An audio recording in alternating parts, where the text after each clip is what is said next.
Welcome to this week's In Focus on Whitewater Community Television's WGTV Channel 11. I'm Eric Marsh, Executive Director of Whitewater Community Television. Glad you're able to join me for what I think is going to be an interesting conversation. I have a gentleman with me this week who is a father, a husband, a mentor, a coach, a friend to many, and is currently president of the local chapter of the NAACP, Mr. Tom Williams. Tom, thank you very much for spending some time with me. I really do appreciate it. Yeah, well, Eric, I appreciate the opportunity to talk a little bit about what the local chapter is doing so that individuals out there in the community of Richmond know that we're still alive, vibrant, and have been for 110 years. Before I allow you to speak for or about the NAACP, and we're going to give you plenty of time to do that. In times like this, sometimes we end up being our organizations and being careful about what we say or how we say it because we don't want it to reflect on our organizations. Yes. So I'm going to take your organizational title off the table for a minute. And as Tom Williams, a basically lifelong resident of Richmond, I believe, someone who grew up here, someone who has seen a number of things. Talk to me about what you have seen, what you have felt over the past really few months. I mean, coming through the pandemic, the movement of the election, the change in our society, the changes that are going on, just as a person, talk about what you're seeing and feeling. Well, I appreciate that segue, Eric, because, even when I speak on behalf of the NAACP, I'm representing a few voices. I do not represent the total community of color. But as an individual, I'm really excited about what I've seen in the last 3 months. I definitely have concerns about the COVID-19 pandemic.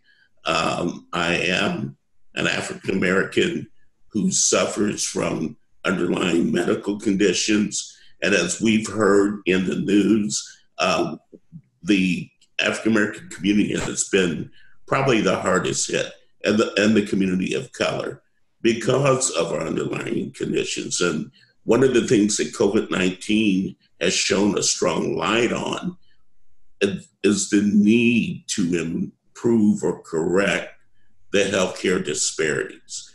And it's not just locally, but on a national scale and a global scale. We're seeing changes in our views on some of the things on some of the areas that we would not even discuss. Racial topics, sensitivity and implied bias topics. So as an individual, I'm really excited about what I've seen in the last 3 months. I'm hoping that people adhere to the CDC and the science community and take up the responsibility of social distancing and wearing masks. In fact, at our public meetings, we're requiring that people wear masks, and then we're taking their temperatures before they come into the venue, and then seating them in accordance with the CDC guidelines. So, even though there's been restrictions, I feel a sense of urgency, especially with regards to African Americans and people of color. And then you got to realize that, with some of the negative aspects of this COVID-19 period, we have individuals that have moved from their comfort of working class, middle class, especially those individuals that are essential employees, And now they've moved into a new category, the category of the unemployed, the category of a different socioeconomic status. So all the things that encompass the African American community and community of color, we're seeing a growing general population that are falling into that grouping. No job, no health care, no job, no income. Some of the infractions that we've experienced over the years, they're now experiencing. And I think it's frightening to the young people because they know how readily they can lose what we've always termed as the American dream. And the young people in particular, some of them almost just are having a bad case of deja vu because they lived this with their parents about a decade ago. Yes. 2008 or so, when their parents were going through this, when we kind of had our recession come in, number of people lost their jobs, a number of people lost their homes. I don't think they expected to see anything on this scale again in their lifetime, but here they are. They've grown up, they've stepped out, maybe they had jobs, and now they're experiencing some of the same things that their parents experienced not that long ago. Yeah, and you got to realize we're talking about latter 20s, 30-somethings, early 40-somethings. Not only are they experiencing a deja vu effect, some of these, especially young professionals, have graduated from upper academia, colleges, universities with astronomical debt. And now they're jeopardized in their opportunity to pay that debt back because their employment has been restructured or eliminated. They have a right to be concerned. But what I would encourage that group to do, regardless of what they think of local politics or national politics, November 3rd, they have to vote. And to not vote is a vote in itself. And we need to change leadership on the national level, regardless of what we think of the opposing candidate. There needs to be a change because it's obvious that we're heading in the wrong direction.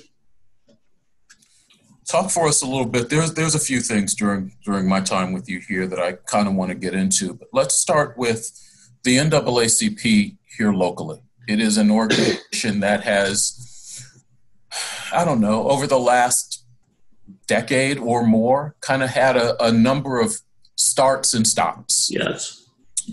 Some new leadership comes in, the numbers don't seem to grow. You've been there, you've been trying to build some things, you've brought back a unity dinner, which had been a staple for the NAACP, had helped them provide some scholarships to students leaving high school and going into higher education. You kind of brought that back along with a couple of partners, Ivy Tech, IU East.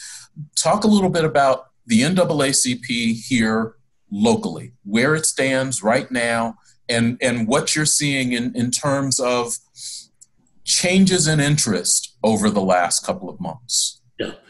Eric, what I'll do is kind of give you a broad sweep of what you mentioned, the ebb and tide, and the effectiveness and even membership of the local chapter, and then some of the things we're doing.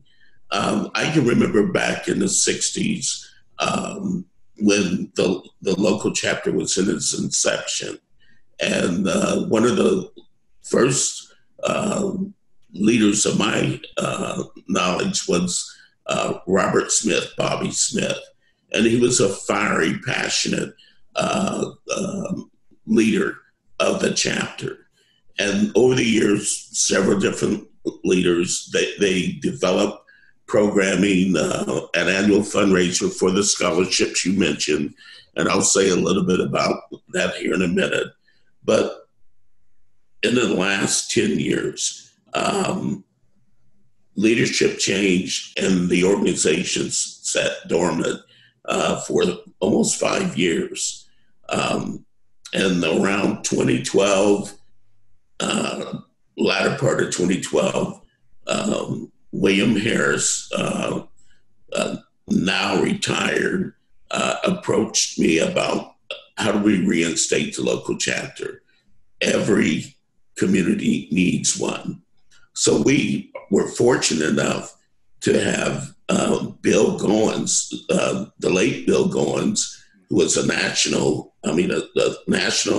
and state member out of Rushville, meet with us and actually invite Barbara Bowling Williams, the state president, to come in and discuss reorganization of the chapter. So in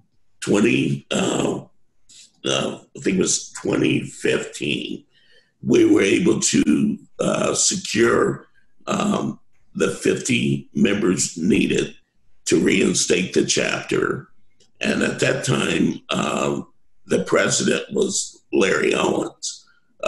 Larry was in that capacity for a couple of years, left the position, and I made a decision to take over the leadership.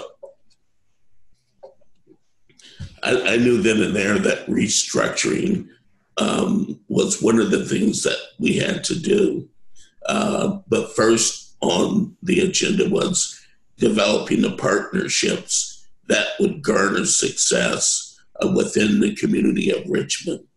So we reached out to some local corporations, Reed Health, IU East, Ivy Tech, and actually sat down with them and one other group, the city government, the city of Richmond, and sat down with them to discuss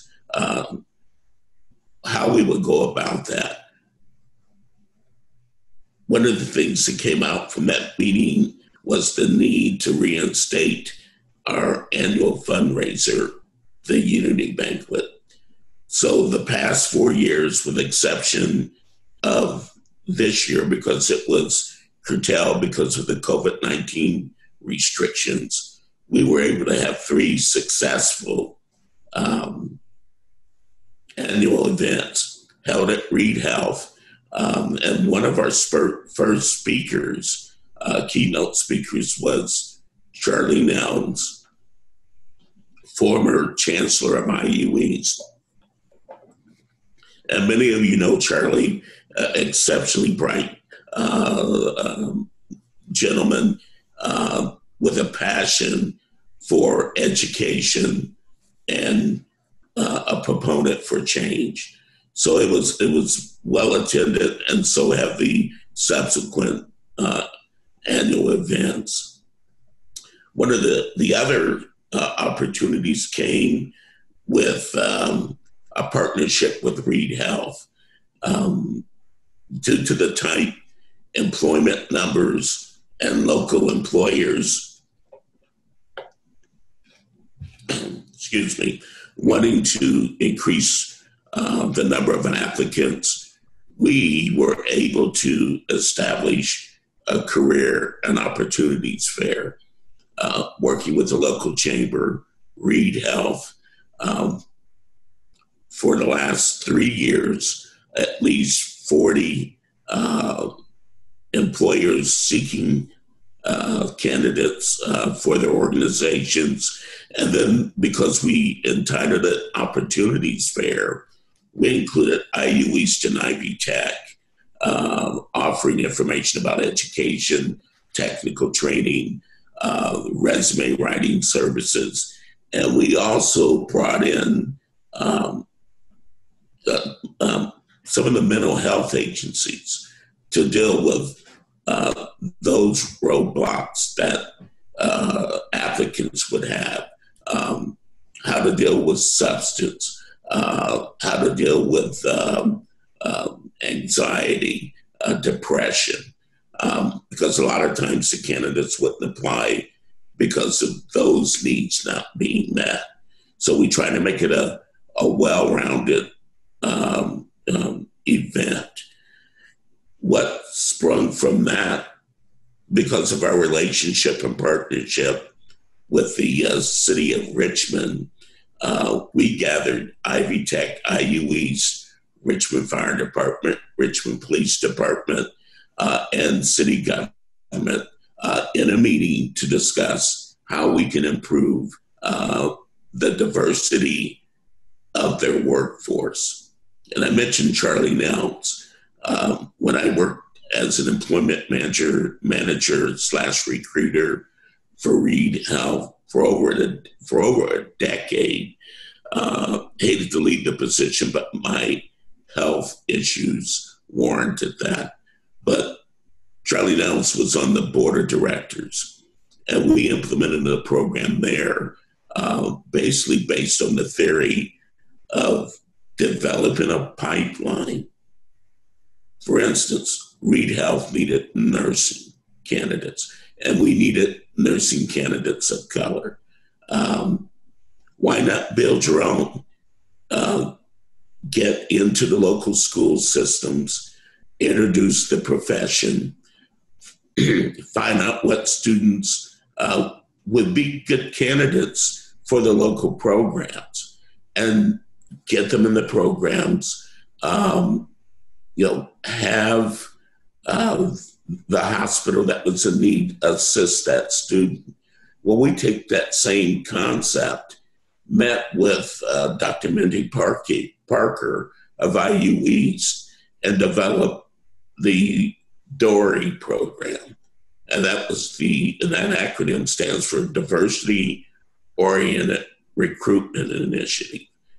And we sat down with the Richmond Fire Department and the Richmond Police Department, who had not recruited or hired an African-American police officer at that time for 25 years.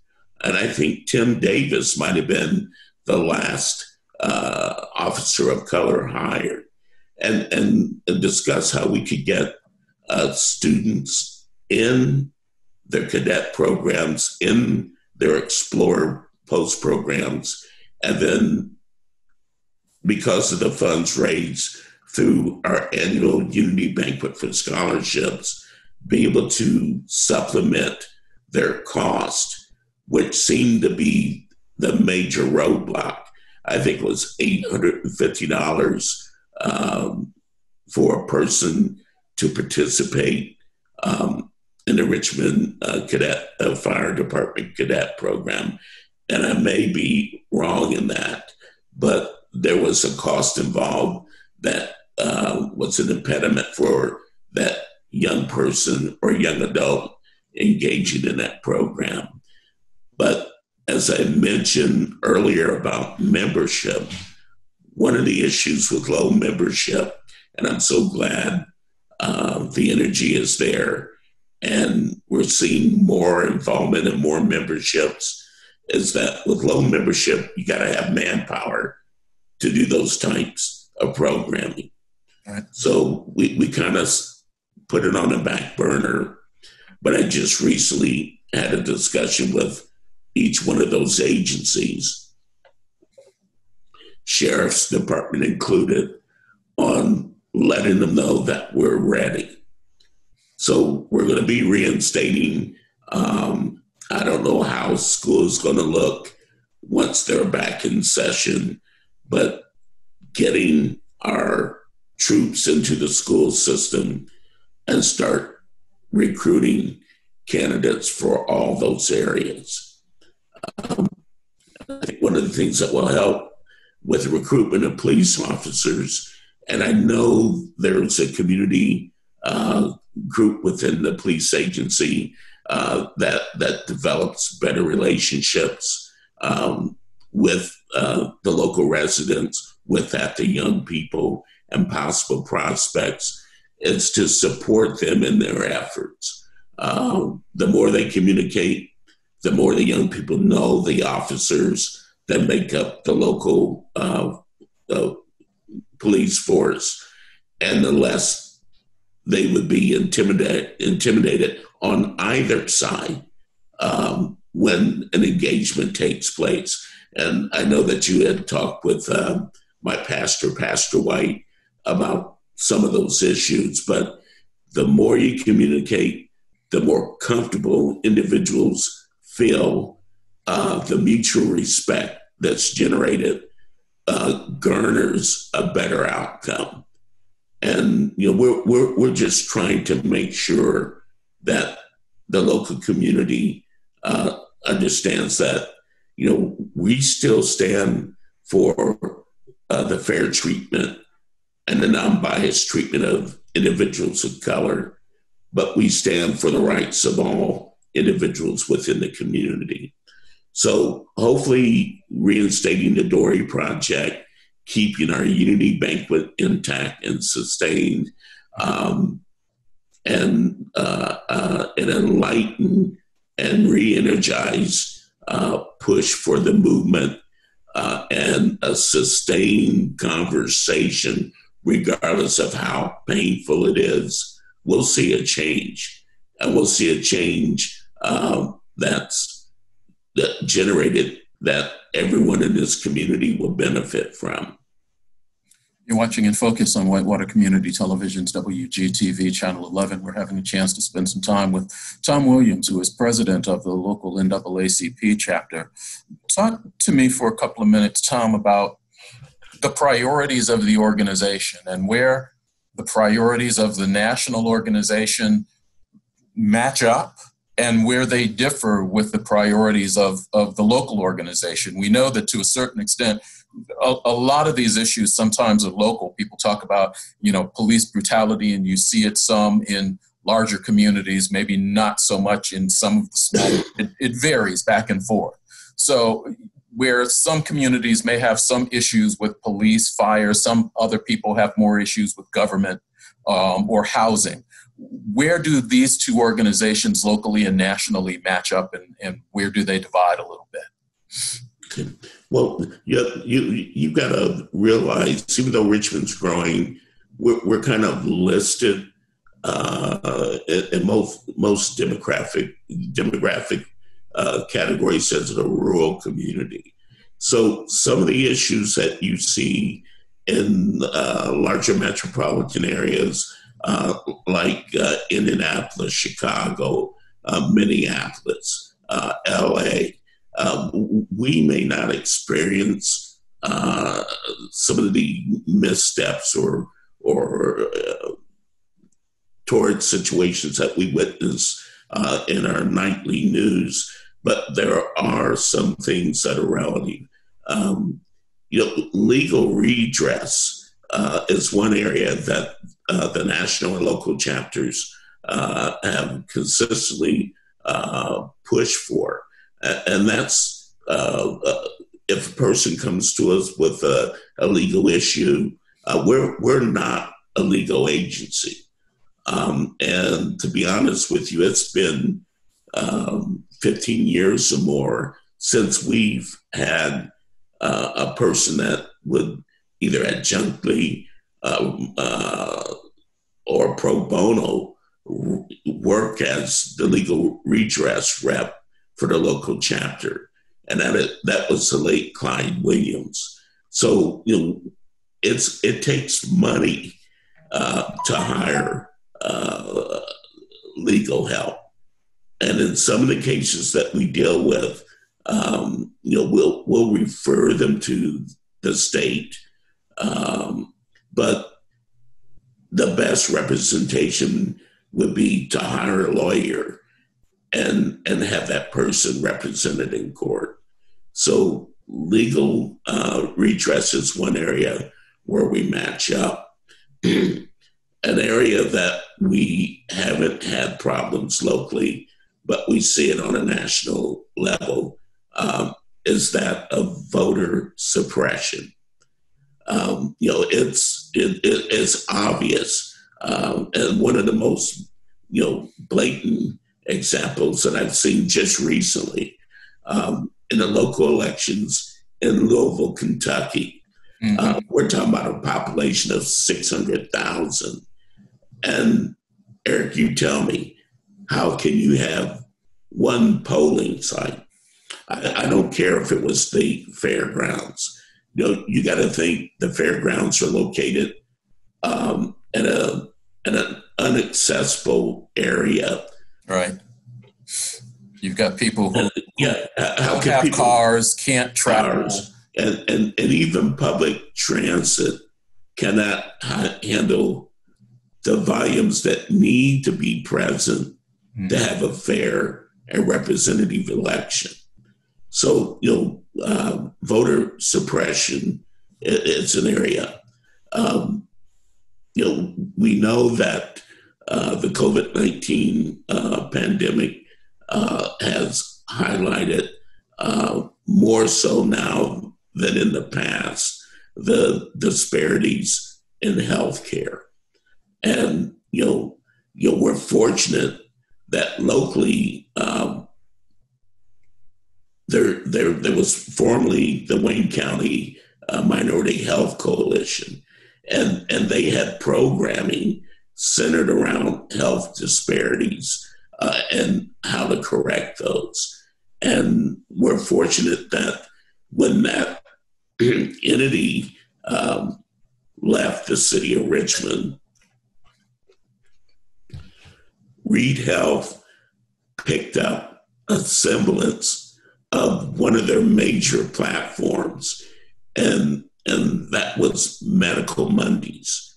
And there's one Monday out of each month that Sherry Harlan Davis, the director of Health Services Outreach, actually organizes that. And each month, a topic related to an issue concerning all citizens, but in particularly senior citizens and citizens of color.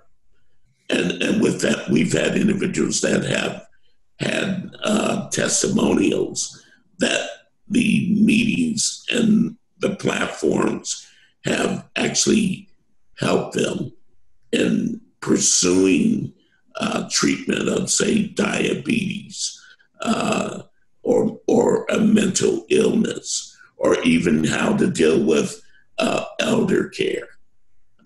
So I'm very glad that Reed saw that need, and I'm encouraging that local healthcare organization to continue to be on the front line and the cutting edge of meeting the needs of not only the general public, but purporting some interest in the community of color and some of the special needs that we have. Hopefully we'll get more minority healthcare professionals engaged in those occupations, especially physicians, because it makes a difference. It makes a difference if your doctor looks like you and they're talking to you about obesity and diabetes and those underlying conditions that are so evident now because you connect. Not that you can't connect with someone else, but it does make a difference. Makes a difference on a lot of levels. When you're looking at where the NAACP is going, a lot of what needs to happen, programming takes money. Scholarships take money. The NAACP nationally is an organization that some very large organizations, some very large businesses in this time are saying they're going to support. Have you heard of a mechanism in place where some of those funds can get pushed down to some of the local organizations to help with some of the programming on a local level? Or is this not an organization that works that way? And if it doesn't, and someone, a business, an individual wants to join or help the local NAACP, how do they connect with you? Okay. Well, Eric, on the first part of that question, I do know that major corporations are channeling funds to the national level. I'm not really sure if any of those funds are trickling down to the local level, but I do know that that funding has offered an increase channeling of training programs and educational programs. For instance, when we would have civil rights leadership training, we would have to travel to Indianapolis, Gary, even Evansville, or host that opportunity here in Richmond, and then others would have to come to us. Like I said, one of the benefits, positive or silver linings in this dark cloud of the COVID-19 has been the platform we're using now, the right. Zoom conference. You wouldn't believe the opportunities that I've had and our leadership has had, and hopefully our membership will have in the viral platform educational classroom. And then that training, those educational opportunities is sort of an in-kind benefit to the local chapters because it helps us to become stronger. And we're more connected with the national group. I said on a webinar a couple of weeks ago with all female presenters, but all of them judges. And their discussion was, how do we save the November election from voter suppression and being stolen from the community of color and the public? Just different topics, different things to look out for. But see, I wouldn't have had that opportunity to share with the local chapter had it not been of the advent of the use of teleconferencing and viral platforms for discussion. If someone locally view or help you out locally. Yeah, locally, donations will be accepted. Where we've restructured our publicity and communication committee, and we have young people engaged in that committee bringing their expertise for social media platforms.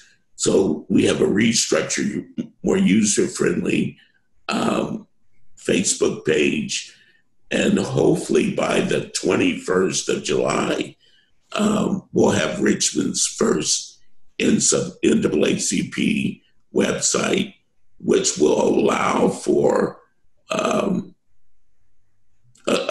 donation format within the web page. I talked about the chamber and the discussion that we had. Well, that committee is headed up by Jeff Carter, president of Erlin's Bethany Seminary. His daughter is a confectioner. And he called me shortly after that meeting and said, my daughter really wants to help the movement, and in particularly the local chapter of the NAACP. She's going to bake cakes and raffle them off, and the proceeds will go to your organization. I spoke with him earlier today on another subject, but he reminded me, I believe his daughter's name is Angie. They both will be there at our meeting next Tuesday at 6:00 at Mount Olive Baptist Church to present us with a check of those proceeds to the local chapter. I had a former teacher mail me a note of thanks for staying with it and being committed. And in that envelope was a check to the local chapter of the NAACP. And if you go to our Facebook page, our P.O. box number and my email address is located there. And you'll be able to mail or send me an indication that you have a donation. And I'll come get it, if nothing else. but masked up, I'm sure. Yeah, but we appreciate it. We haven't secured corporate memberships for years. Mm-hmm. And William Harris, our treasurer, is also our membership chair. And we're in discussion right now about sending out the needed notifications for corporate membership, and we'll detail how those funds will be used so that there's transparency and no question. Some of it for membership. We need a home. Right now, my church, Monolith Missionary Baptist Church, is housing the local chapter. But with Townsend Community Center under the ownership of the local housing authority looking to reopen soon, we want to be one of the renters, one of the organization that takes up being a tenant there. And that takes money. And the corporate donations would be used for that. Not like having a home, a central location, sure. A neutral location to do the kind of work we're doing. You're watching In Focus on WGTV. We're speaking with Tom Williams, president of the local NAACP. Tom, I know that you're naturally busy with the NAACP, with youth sports, with mentoring, things of that nature. But you've been getting calls, like a lot of people have been getting calls since the George Floyd murder took place. Yes. Asking questions, trying to get a better feel for what has been going on, what they've missed, what they haven't understood. And you just mentioned being asked to speak before the Chamber of Commerce Issues and Advocacy Committee. And I'm sure you've had other conversations like that. Are there 2 or 3 questions that people in the community, groups like that in the community, still seem to continue to come back to? And what are those questions, and how are you answering those for folks? Okay.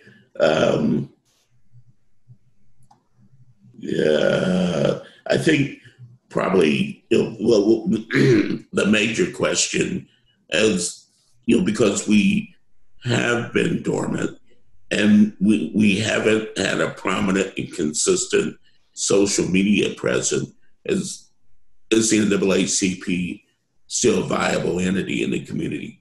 The response to that question is yes, we are. Even though we've had not the highest visibility, but now growing visibility, I'm getting calls. In fact, I'm dealing with 2 alleged discrimination complaints right now, and waiting on response from an employer, and we'll be reaching out to the local police department to find out what can be done to resolve those issues. The other areas, making sure that one of the questions is our platform the same as Black Lives Matter? Well, I would say yes, but they may see different. Because it's such a voice that has young energy, and surprisingly and pleasingly thankful for a diverse energy. they actually don't see a 110-year-old organization as having the same voice. So one of the responses I get to do you have the same voice as us, is that, maybe not the exact same voice, but the same cause. And one of the things that is a benefit, and it's a generational thing, is that we've been through some of the situations that you're going through now. And you'll run into some of the very same roadblocks. What we could offer to the young and highly energetic Black Lives Matter movement, especially to the local group, is how to avoid or navigate or move through some of the known roadblocks that they will run into. We share our experience. They share their energy and technical expertise.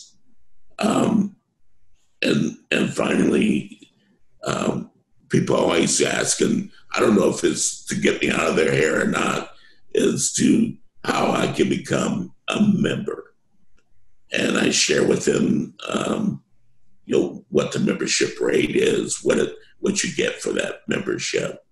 But Eric, we've got a good opportunity because of the heightened interest and concern and motivation in the current movement.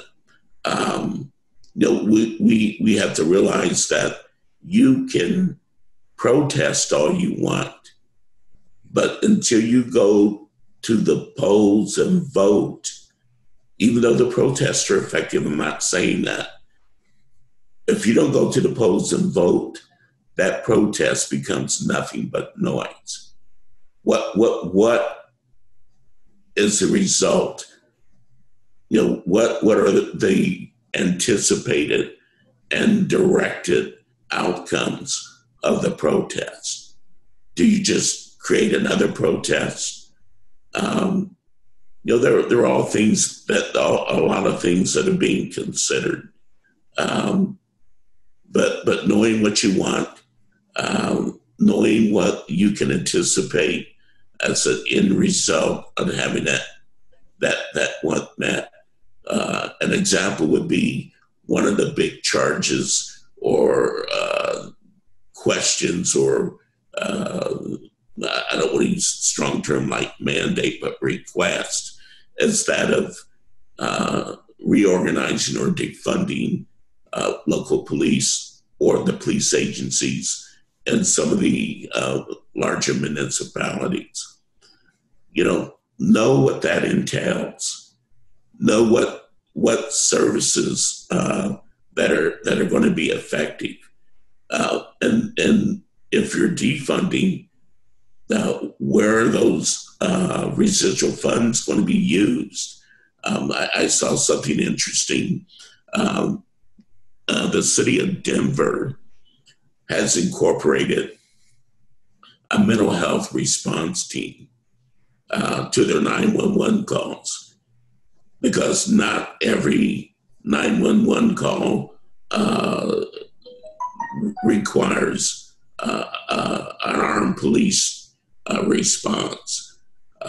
It may need someone that can come in that has the ability to talk to and calm a static situation, and those are kind of things that you have to look at because there are trade-offs involved. If I call 911 and there's a burglar in my house, I prefer not to have a mental health professional come to my aid. And the same way with fire and sheriff. But those are the considerations. Those are the evaluation of current police policy that have to take place. and not only the discussion, but what's your follow-up? What do we do? What is the outcome that we mutually and most benefactorily accommodate our local community? And we're looking, I think there's a discussion coming up on next Tuesday, and I'm glad it's prior to our local chapter meeting, but the fire chief and sheriff, city officials will be in that virtual discussion. It would be interesting to see what the true agenda will be, but I'm going to offer an opportunity for a follow-up in our August meeting, where if there's a discussion on police policy, let's follow up with a plan of action. And it will be informational. I really don't need to create an environment where you've got two groups fighting with one another. Informational. We take what they share, look at what they give us, sit down as an organized group or a accommodative package of organized concerned citizens, and identify where do we make change that's financially feasible and we get the biggest bang for the buck. We don't want to shortchange ourselves. We don't want to emulate a larger community and realize that it doesn't work here, but do it because we see it done somewhere else. Like I said, uniquely Richmond is a growing community, but it's still classified as a rural community. We need to protect that aspect of the quality of life and how we do things in Richmond, because I'm 65 years old, I'm disabled, and the Lord has blessed me, but I've also been blessed to live in a community that's affordable, that's safe. But they've realized there's a need for discussion and change, especially in the area of racial bias and justice in our court system.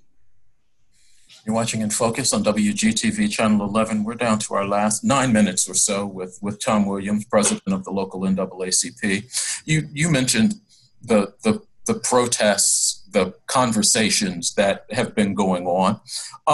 Tell me whether you're optimistic about the way things are going. Do you see these conversations moving beyond what has happened before? And not to say that nothing has moved, but it's been a slow trudge through the years trying to reach a point where people of color could actually just feel like they can have the American dream. There are stories all across the landscape, doesn't matter whether it's other police officers, doctors, lawyers, that have had problems with racial justice throughout the country, throughout the decades.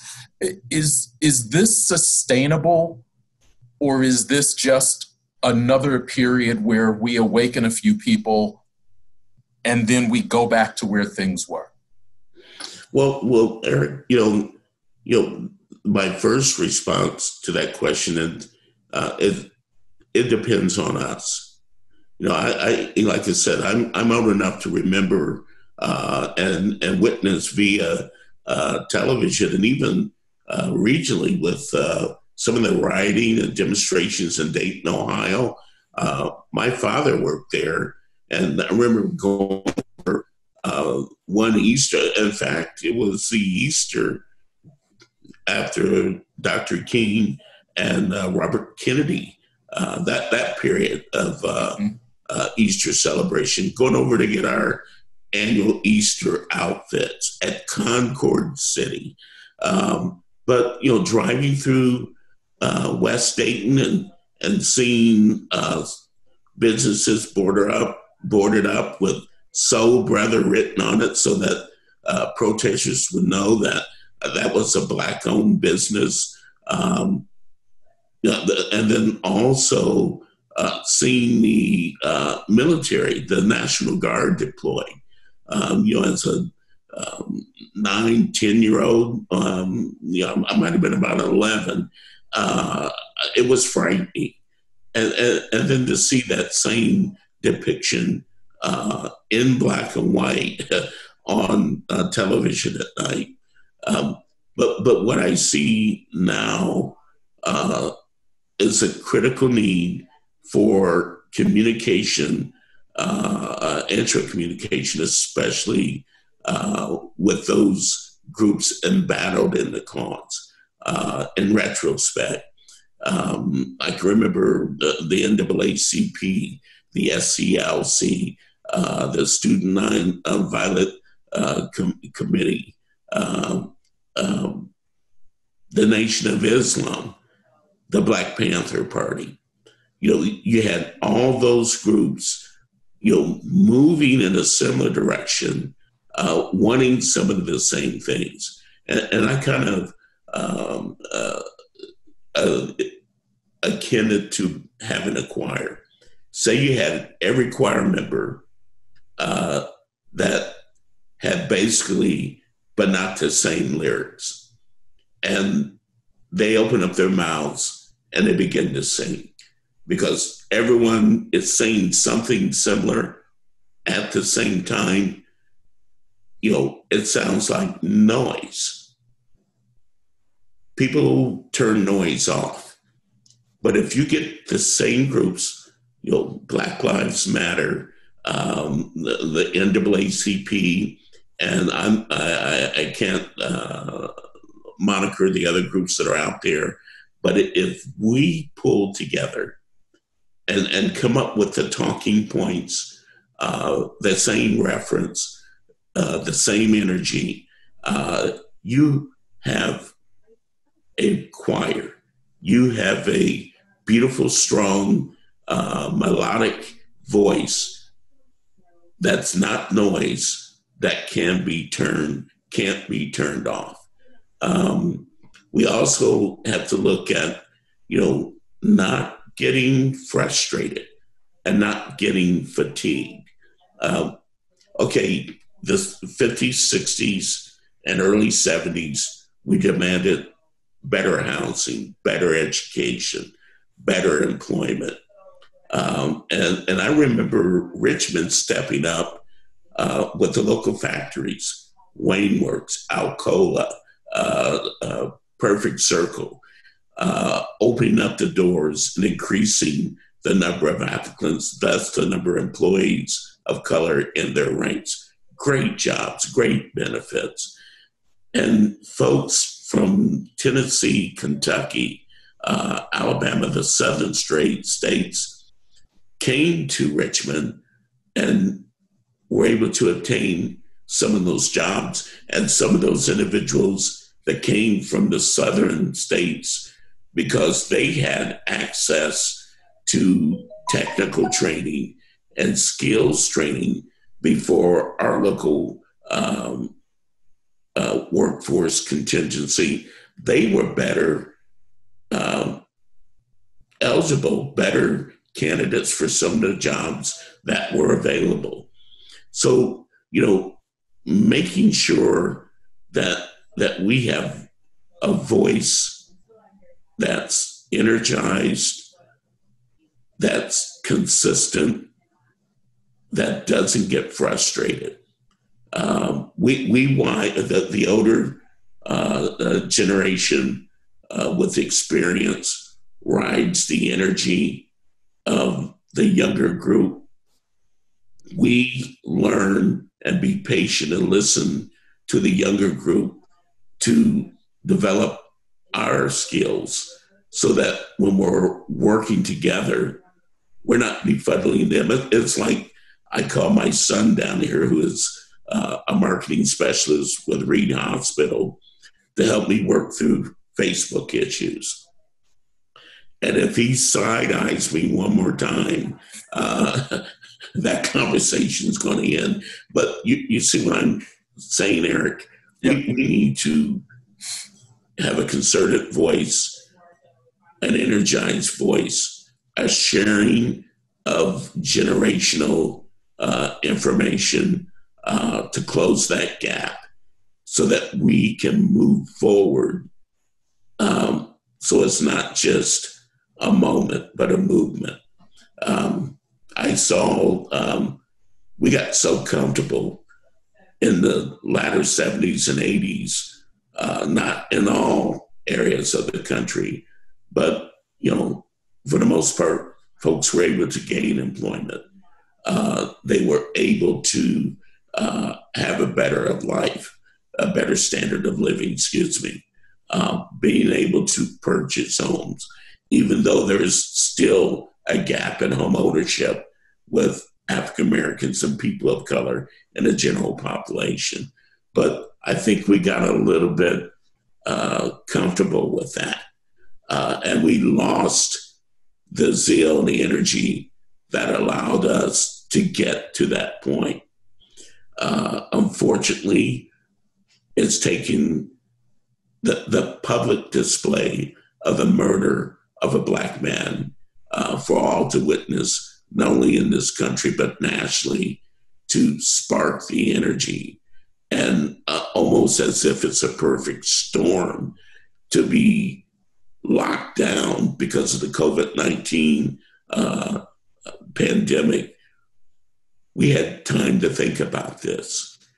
We have time to watch it reiterated in our social media and news broadcasts.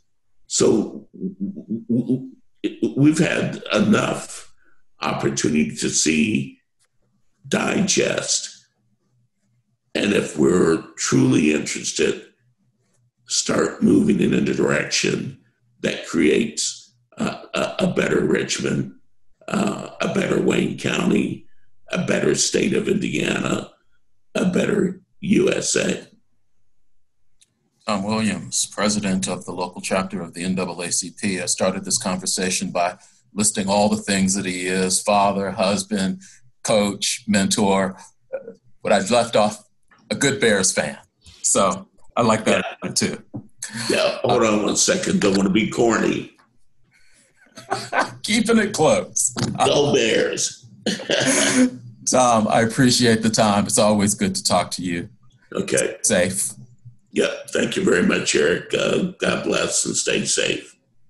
Thanks for watching this week's In Focus on Whitewater Community Television's WGTV Channel 11. As always, I wish you well.